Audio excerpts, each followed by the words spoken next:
주 내 소망은 주 더 알기 원합니다.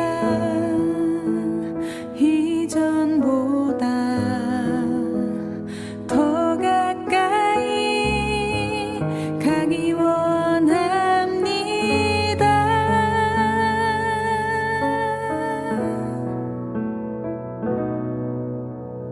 오 주의 품에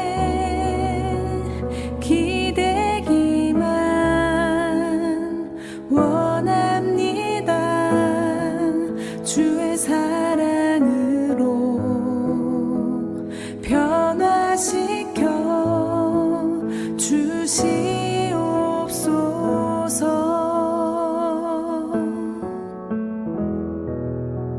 주 사랑으로 날개 치며 오르게 하소서. 은밀한 곳에 영원히 거하게 하소서.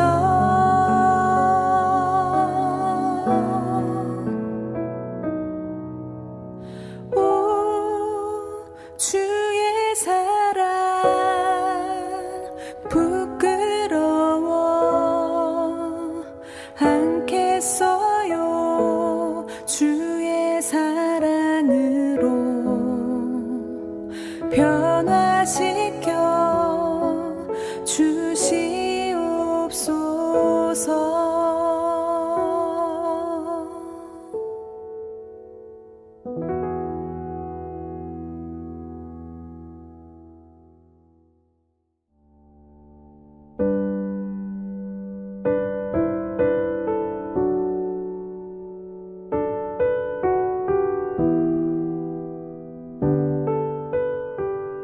예수께서 거기서 나가사 두로와 시돈 지방으로 들어가시니 가나안 여자 하나가 그 지경에서 나와서 소리 질러 이르되 주 다윗의 자손이여 나를 불쌍히 여기소서.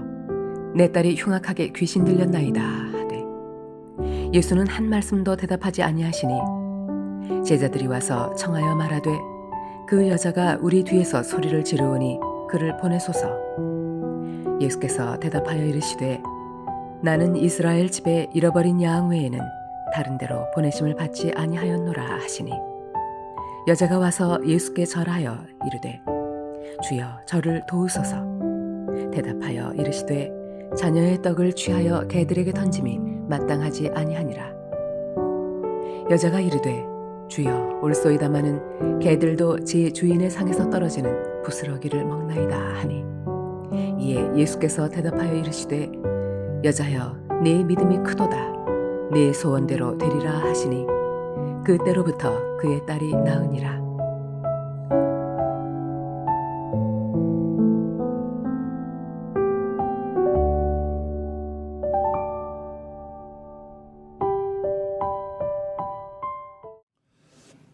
여러분 바보 빅터라는 책을 읽어보셨습니까?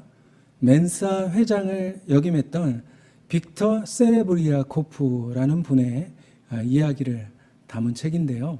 이 멘사라고 하는 모임은 전 세계 인구 가운데 2% 안에 드는 IQ 148 이상의 천재들의 모임이라고 합니다.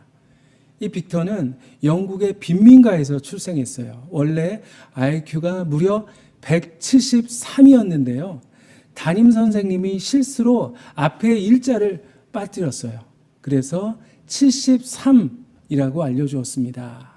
그래서 그는 바보로 낙인 찍혀서 친구들에게 놀림을 받게 되고 결국 학교를 그만두게 됩니다. 그때부터 자신의 그 진가를 알지 못하고 빅터는 나는 바보야, 나는 구제불능이야 라는 생각을 하면서 17년 동안이나 이리저리 떠돌면서 아주 불행하게 살아갑니다. 그런데 우연한 기회에 자기 자신이 천재라는 사실을 깨닫게 되고 자신감을 얻어서 자신의 진가를 발휘하는 그런 삶을 살게 되죠. 그래서 놀라운 기계를 발명하고 결국 멘사 클럽 회장이 되어서 훌륭한 업적을 남기면서 찬란한 인생을 살아간다는 그런 이야기입니다. 일 때문에 진가가 달라진 거예요. 여러분, 진가라고 하는 것은 자신의 가치, 참된 가치, 숨은 가치를 말하는데요. 그런데 여러분, 믿음에도 진가가 있습니다. 우리 주님께서 만일 너희에게 겨자씨 한 알만큼만 믿음이 있어도 이 산을 명하여 여기서 저리로 옮겨지라 하면 옮겨질 것이요 또 너희가 못할 것이 없을 것이다 말씀하셨습니다. 여기서 산이란 인생의 문제들을 말합니다. 인생의 한계 상황을 이야기합니다. 다시 말하면 우리가 믿음의 진가를 발휘할 수만 있다면 인생의 문제와 그리고 우리의 한계를 뛰어넘어서 하나님의 기적을 경험하며 살아갈 수 있다는 거예요. 그런데 안타깝게도 오늘날 많은 그리스도인들이 믿음을 가지고 있으면서도 그 믿음의 진정한 진가를 발휘하지 못하면서 믿음 없는 사람들과 별로 다를 것이 없는 그런 인생을 살아가고 있다고 하는 것입니다. 자, 오늘 성경에 보면 믿음의 찬란한 진가를 발휘했던 한 여인이 나오는데요. 그런데 이 여인은 자신 앞에 놓여진 모든 한계의 산을 아주 훌쩍 뛰어넘었어요. 그리고 예수님으로부터 여자여 내 믿음이 크도다 내 소원대로 될 것이다 라고 하는 놀라운 축복의 선언까지 듣게 됩니다. 자, 과연 이 여인이 어떻게 해서 믿음의 진가를 발휘하는 그런 사람이 될 수 있었을까요? 오늘 22절 말씀에 보면 한 가나안 여인이 갑자기 나타나서 예수님께 이렇게 이야기합니다. 주 다윗의 자손이여 나를 불쌍히 여기소서. 있는 힘을 다해서 자신을 불쌍히 여겨달라고 예수님께 부르짖었습니다. 바로 그녀의 그 부르짖음, 그녀의 그 간절한 기도가 그의 믿음의 진가를 발휘하게 만든 거예요. 믿음 없는 사람은 어려움을 당할 때 어떻게 행동을 합니까? 그저 한숨을 푹 쉬면서 아이고 내 팔자야 팔자 타령을 하거나 내가 이렇게 된 것은 누구누구 때문이야 라고 남을 원망하기도 합니다. 그러나 불평이나 원망은 결코 문제를 해결할 수 없는 것이죠. 오히려 상황을 더 악화시켜 버립니다. 그러나 믿음의 사람들은 어려움 속에서 진가를 발휘합니다. 여러분, 진짜 다이아몬드를 구별하는 방법 아십니까? 너무 쉬운데요. 바로 물속에 집어넣어 보는 거예요. 가짜 다이아몬드는 물속에 들어가면 그 찬란한 빛을 잃어버립니다. 그러나 진짜 다이아몬드는 그 물속에서도 그 영롱한 빛을 발휘할 수가 있는 것이죠. 여러분, 어떻게 믿음의 진가를 발휘할 수가 있을까요? 바로 하나님을 향해 부르짖습니다. 부르짖는 믿음, 간구하는 믿음이 바로 큰 믿음입니다. 오늘 이 여인의 문제가 무엇이었습니까? 예수님, 내 딸이 아주 흉악하게 귀신 들렸습니다. 딸이 귀신에 들렸어요. 사실 그렇게 자랑스러운 이야기는 아닙니다. 남들이 혹시라도 들을까봐 아주 조용하게 쉬쉬하면서 예수님께 이야기를 했어야 할 것 같은데 오늘 이 여인은 있는 힘을 다해서 소리 높여서 예수님께 부르짖었습니다. 바로 그녀의 그 부르짖음이 그의 믿음의 진가를 보여주었던 것입니다. 너는 내게 부르짖으라. 내가 내게 응답하겠고 내가 알지 못하는 크고 은밀한 일을 내게 보이리라. 주님 말씀하셨습니다. 주님께서 왜 부르짖으라고 말씀하셨을까요? 하나님의 귀가 어두워서? 아닙니다. 이사야서 말씀에 여호와의 손이 짧아 구원하지 못함도 아니요 여호와의 귀가 둔하여 듣지 못하심도 아니다 말씀하셨습니다. 바로 그녀의 부르짖음은 그녀의 절실함을 보여주고 있는 것입니다.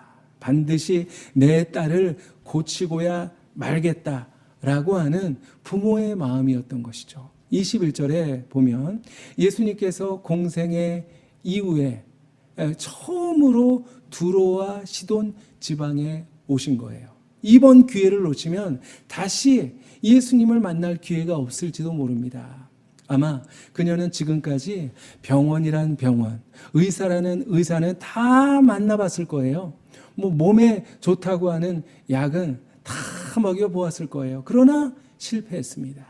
오직 한 분, 예수님만이 그의 유일한 희망이었습니다. 예수님 아니면 안 된다라고 하는 그 마음에 힘을 다해서 부르짖었고 그 부르짖음이 예수님의 마음을 움직였습니다. 여러분, 이런 분이 있죠. 내가 구하지 않아도, 내가 기도하지 않아도 하나님이 다 알아서 해주실 거야. 그러나 여러분, 그것은 믿음이 아니에요. 기도하는 것, 부르짖는 것, 그것이 믿음입니다. 구하라, 찾으라, 두드리라, 주님께서 말씀하셨습니다. 오늘 이 가나안 여인이 기도를 통해서 자신의 믿음을 보였듯이 여러분, 우리도 기도의 간절함, 기도의 절신함으로 우리의 믿음의 진가를 발휘할 수 있어야 하는 것입니다. 또한 오늘 이 여인은 끈질긴 인내로서 자신의 믿음의 진가를 발휘했어요. 나를 불쌍히 여기소서, 나를 불쌍히 여기소서, 이렇게 아주 처절하게 부르짖고 있는데 예수님의 반응은 어땠을까요? 23절에 보면 한 말씀도 하지 않으셨다. 그저 침묵으로 일관하셨습니다. 아주 차갑게 냉대하셨어요. 있는 힘을 다해서 부르짖는데도 아주 싸늘한 반응을 보이셨던 거예요. 얼마나 야속하고 얼마나 답답했을까요? 그러나 이 여인은 포기하지 않았어요. 끝까지 인내합니다. 그러면 오늘 이 여인의 간절한 부르짖음 앞에 왜 예수님은 침묵하셨을까요? 그런데 한 신학자는 이렇게 설명을 합니다. 예수님께서 그 여인이 가진 믿음의 씨가 자라기를 기다리셨다. 그렇습니다. 물론 예수님께서 이 여인의 부르짖음을 듣자마자 응답하시고 소원을 들어주실 수도 있었을 거예요. 그러나 만약 그렇게 했다면 그냥 딸의 병이 낫고 문제가 해결되는 것, 그냥 그렇게 끝나버렸을 거예요. 그러나 주님의 관심은 어떤 질병이나 삶의 문제가 아니었습니다. 우리 주님의 관점은 바로 믿음에 있었던 거예요. 어떻게 하면 믿음을 줄 수 있을까? 어떻게 하면 이 여인의 믿음을 더 키워줄 수 있을까? 바로 거기 있었던 것입니다. 그래서 여인으로 하여금 기다리게 하셨고, 그리고 그 기다림을 통해서 그녀의 믿음을 키워주신 것입니다. 씨를 심고 그리고 열매를 거두기 위해서는 시간이 필요합니다. 믿음이 꽃이 피고 그리고 열매를 맺는데 인내의 시간이 필요합니다. 그러므로 침묵의 시간은 결코 무응답의 시간, 어떤 외면의 시간이 아니에요. 믿음이 자라고 그리고 열매 맺는 시간이라는 사실을 우리가 기억해야만 합니다. 그러므로 낙심하고 포기하지 말고 끝까지 인내할 수 있는 우리가 되어야 하는 것입니다. 믿음이 있는 자만 인내할 수가 있고 그 인내로서 우리의 믿음의 진가를 주님께 보여드릴 수가 있는 것입니다. 그냥 조금 믿다가 실족하고 조금 기도하다가 포기하고 조금 봉사하다가 낙심하는 그런 어린아이 같은 믿음이 아니라 끝까지 기도하고 끝까지 인내하고 끝까지 충성함으로 여러분의 그 믿음의 아름다운 진가를 주님 앞에 보여드리시기를 바랍니다. 자, 마지막으로 오늘 이 여인은 시험을 이겨냄으로 그의 믿음의 진가를 발휘합니다. 예수님의 침묵 가운데 실망하지 않고 인내하면서 계속 부르짖는 그 여인을 바라보면서 예수님의 제자들이 뭐라고 이야기했죠? 주님, 저 여자가 우리 뒤에서 막 소리를 지릅니다. 아주 시끄러워 죽겠습니다. 귀찮아 죽겠습니다. 그러니 어서 돌려보냅시다. 자, 그때 우리 주님께서 도무지 이해할 수 없는 그런 말씀을 하셨습니다. 24절입니다. 예수께서 대답하여 이르시되 나는 이스라엘 집에 잃어버린 양 외에는 다른 데로 보내심을 받지 아니하였노라 하시니. 자, 무슨 말입니까? 나는 이스라엘 사람들을 왔어. 저 이방 여인에게는 나는 관심 없어 라는 말이 아닙니까? 그 여인의 입장에서는 굉장히 기분 나쁜 이야기예요. 누구는 이뻐하고 누구는 미워하고 누구는 주고 누구는 안 주고.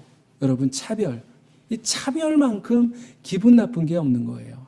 남녀 차별, 인종 차별, 지역 차별.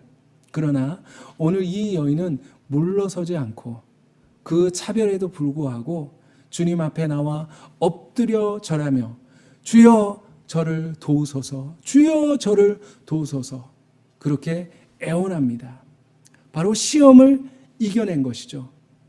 자, 그런데 시험은 여기서 끝나지 않습니다. 주님께서 다시 한번 비수 같은 말을 던지시는데요. 26절에 보면 자녀의 떡을 취하여 개들에게 던짐이 마땅하지 않다.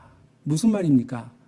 죽 쏘서 개 줄 수 없다라는 말이에요. 아주 너무나도 기분 상하는 말입니다. 아주 모욕적인 말이에요. 여러분, 개는 수치를 모르는 사람, 경멸의 대상을 지칭할 때 사용하는 그런 말이죠.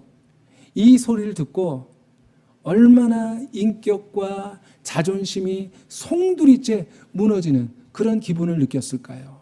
주님 너무합니다. 주님 안 고쳐주시면 그만이지 뭐라고요? 저보러 개라니요? 막 따지고 싶었을 거예요. 그러나 오늘 이 여인은 흔들리지 않았어요. 27절에 주여 올소이다마는 개들도 제 주인의 상에서 떨어지는 부스러기를 먹나이다. 좋습니다. 좋습니다, 주님. 부스러기라도 좋으니 저에게 주십시오. 라는 고백입니다. 이 여인은 결국 모든 시험을 이겨냈습니다. 예수님의 테스트를 다 통과했어요. 시험을 이겨내므로 믿음의 진가를 나타낸 것이죠. 부스러기라도 좋습니다. 이 고백에 우리 주님께서 감동을 받으셨습니다. 여러분, 종종 우리가 야외로 나가서 식사를 할 때가 있죠. 어떤 과자나 빵, 부스러기를 흘리기도 하고 밥풀을 흘릴 때도 있어요. 그러면 한참 놀다 와서 보면 개미들이 아주 까맣게 몰려와서 밥풀과 그 부스러기를 열심히 나르는 것을 볼 수가 있습니다. 우리에게는 그저 작은 부스러기에 불과하지만 개미들에게는 한철 양식이 되고도 남는 것입니다. 자, 오늘 본문에 보면 그냥 부스러기가 아니라 주의 상에서 떨어지는 부스러기라고 했습니다. 전능하신 하나님이 베푸시는 은혜라면 그저 한 톨의 부스러기라도 우리를 죄에서 건질 수 있고 우리를 구원할 수 있다는 그 믿음, 그리고 주님의 능력의 한 조각이라면 우리의 모든 삶의 문제들, 질병까지도 능히 해결하고도 남을 수 있다는 그 믿음, 바로 그 믿음을 이야기하고 있는 것입니다. 여러분, 주님께서 부어주시는 축복, 주님께서 부어주시는 은혜의 부스러기 한 토막이라면 우리를 얼마든지 승리할 수 있게 하는 것입니다. 부스러기라도 좋사오니 어떤 부스러기인가, 그게 중요합니다. 주님의 상에서 떨어지는 부스러기라면 능치 못할 일이 없는 거예요. 어떤 교인들은 질병이나 사고를 당했을 때 목사님 아무에게도 말하지 마세요 하면서 부끄러워합니다. 마치 사고 당한 것이 믿음이 없어서, 믿음이 약해서 그렇게 된 것처럼 생각하는 것이죠. 그러나 여러분, 믿는 자도 고난 당할 수 있어요. 시험 당할 수 있습니다. 우리가 어떤 고난이나 시험을 부끄러워할 것이 아니라 고난 속에서 믿음의 진가를 발휘하지 못하는 우리 자신을 부끄러워해야 하는 것입니다. 자, 오늘 이 가나안 여인은 예수님에게 믿음의 진가를 보여드렸습니다. 하나님께 부르짖어 기도함으로, 그리고 또한 주님의 침묵 가운데도 끝까지 인내함으로, 그리고 견디기 힘든 여러 가지 시험을 이겨내므로 훌륭한 믿음의 진가를 발휘했습니다. 그래서 여자여 내 믿음이 크도다 내 소원대로 되리라 라고 하는 믿음의 극찬을 들었습니다. 여러분, 이왕 믿을 바에는 주님께 칭찬도 받고 인정도 받고 제대로 믿어야 되지 않겠습니까? 이제 우리 모두 믿음의 진가를 충분히 발휘할 수 있었으면 좋겠습니다. 그래서 내 믿음이 크도다 주님께 모두 인정받을 수 있는 우리가 되었으면 좋겠습니다. 기도하겠습니다. 사랑의 하나님, 저희들 주님을 믿노라 하면서도 믿음의 진가를 나타내지 못하고 그저 믿지 않는 사람들과 별로 다른 것이 없이 낙심하고 불평하고 원망하고 그리고 한탄하며 살아갈 때가 있었음을 주님 고백합니다. 하나님, 어리석은 저희를 용서하여 주시옵시고 이제 하나님이 우리에게 주신 이 믿음의 진가를 충분히 발휘하며 살아갈 수 있는 저희들 되게 하여 주시옵소서. 그래서 어려움이 우리 앞에 다가왔을 때 힘을 다해 하나님께 부르짖는 저희들 되게 하여 주시고 끝까지 인내함으로 우리의 믿음을 주님께 보여드릴 수 있게 하시며 어떤 시험이든지 다 견뎌내어서 우리의 믿음이 정말 찬란하게 아름답게 빛나는 그런 믿음으로 성장해 나갈 수 있도록 주여 역사하여 주시옵소서. 정말 믿음이 있다면 능치 못할 일이 없는 것을 저희들 믿사오니 하나님, 믿음의 진가를 발휘함으로 항상 승리하는 삶을 살아갈 수 있도록 주여 축복하여 주시옵소서. 예수님 이름으로 기도하옵나이다. 아멘. 이제는 예수님의 은혜와 하나님의 사랑과 성령님의 교통하심이 하나님께서 우리에게 주신 그 믿음을 잘 갈고 닦아 믿음의 진가를 발휘하며 이 세상에서 승리하며 살아가기로 마음으로 다짐하는 우리 사랑하는 모든 교우들 머리머리 위에 이제부터 영원히 항상 함께 하시기를 간절히 축원하옵나이다. 아멘.